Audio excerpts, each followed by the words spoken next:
meals for the holidays prepped, and we're going to take your Christmas Eve dinner to the next level. So this is why they're losing their mind. Look at that seafood tower. That seafood tower came out, and it was just like, oh. Yeah, this is crazy. What I love a beautiful, I mean, the tradition is to eat fish on Christmas Eve for certain cultures, but this is a good way to do it. This is beautiful. So we're going to break down, why don't you break down all of the things you have in the tower? Listen, the beauty is that all of this stuff here can be pre-made, right? I mean, you can buy your snow crab just let in the frost. You buy your, you know, like your Jonas crab here, the crab claws. These are beautiful. You just put them on a plate. You know, I mean, you have a crab legs like this one. You know what I mean? This one you buy it already cooked. Already ready to go. All you have to do is defrost it. Okay. You know what I mean? Do you give you guys a cracker, or do you just give them a knife? You can do crackers, but you know what? If you are good enough, you can just figure it out yourself. Figure it out. Right? I mean, that's how you do it. That's the good stuff right there. Well, you got a lot to practice with. You know what I mean? So then, you know, I mean, all you have to do is poach some scallops, for instance, right? Beautiful scallops. U10s. The poaching, the big ones. Shrimp, beautiful Argentinian shrimp. These are natural and Is there anything you had to do to prep the shrimp? Okay, so the poaching liquid for these ones would be water, salt, little vinegar, and just some vegetables like onions and celery, carrot. Not a problem. You boil it up, remove all of the... And wine. And wine. Wine. Lemon juice, vinegar, peppercorn. Okay, wine. It just keeps going. See, do you have a vested interest in the wine? Yeah, I know what you're talking about. But I know a good company and you want to buy some. Now, because this is very careful. I mean, you have to remove all of this, the stuff that is in it after 10, 15 minutes of boiling, and then you plunge your shrimp.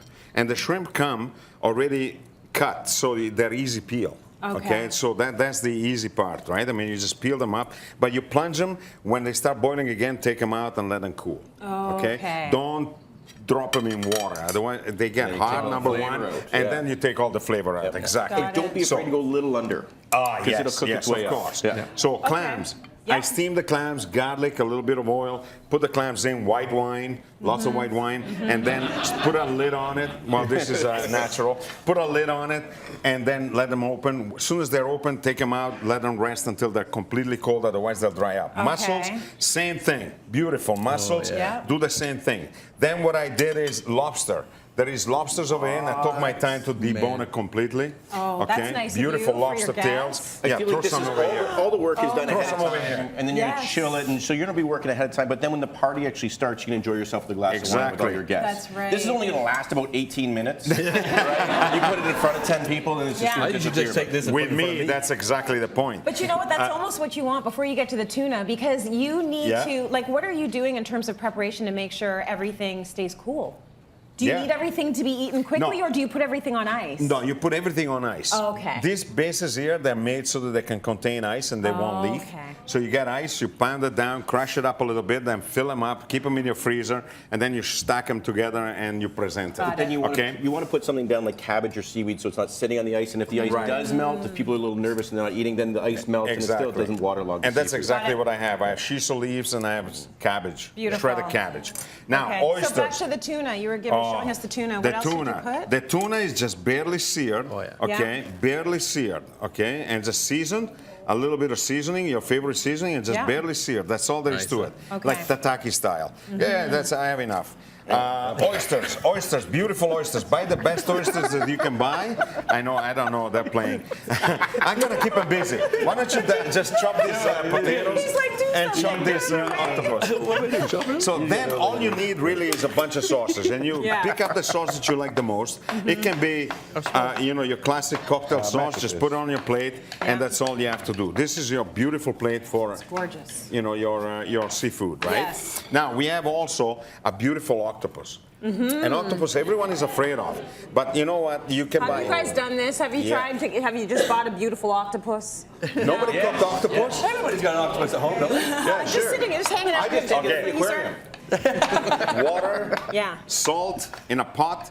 Make sure it tastes like the sea. Take your octopus, plunge it in a few times, make the beautiful curls on the legs like that, and then you drop it, bring it to a simmer.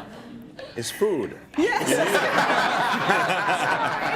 It's food. It's fine, yes. It's Good. And then you simmer it for Yeah. about 20 minutes for an octopus like this is more than enough. Then turn the fire off, put a lid on it, forget about it until it's cold. Massimo, tell us. And don't touch it. Tell us the story Got about it. the wine corks. What about wine corks? Is that a myth? You know what? If I had a penny for every time somebody tells me the way that they cook octopus, I'll be a millionaire. Really? Yeah, because it's all old wives' tales. You know what I mean? It's I all see. okay. Everybody has their own technique. Just don't Yeah. overcook it. I Just steam don't my overcook octopus it. on top of my pasta cooker in a pan with holes, right? And that comes out perfect. Anyway, so you take the octopus legs, Yeah. you slice them up like that, you put them with potato, put them in a bowl over there so that we can coming, finish the chef. They're salad. coming. It's gonna Let's be do it. Let's do it, man. Let's do octopus it. salad. We chef. And cut the lemon too. He wondered why I was Well, talking now about he's fighting. getting cut the lemon. bossy. What'd you guys do to piss him off? We showed up. There's a lot of stress around the holidays. But listen, the beauty of this thing is that, you know what, all of this stuff is available already done for you. That's what you I just love have to about it. shop So- around in your supermarket, in Yes. your market, in your fishmongers, whatever. fishmonger. They have all of this stuff. Yeah. I mean, you can't,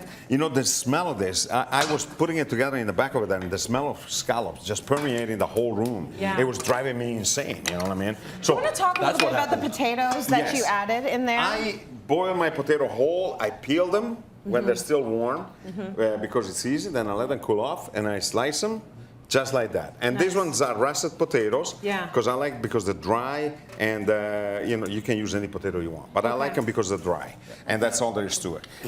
You know, basically, it's a beautiful old potato. Yeah. And you can make gnocchi with it. So I have lots of them at home. Garlic and parsley chopped together.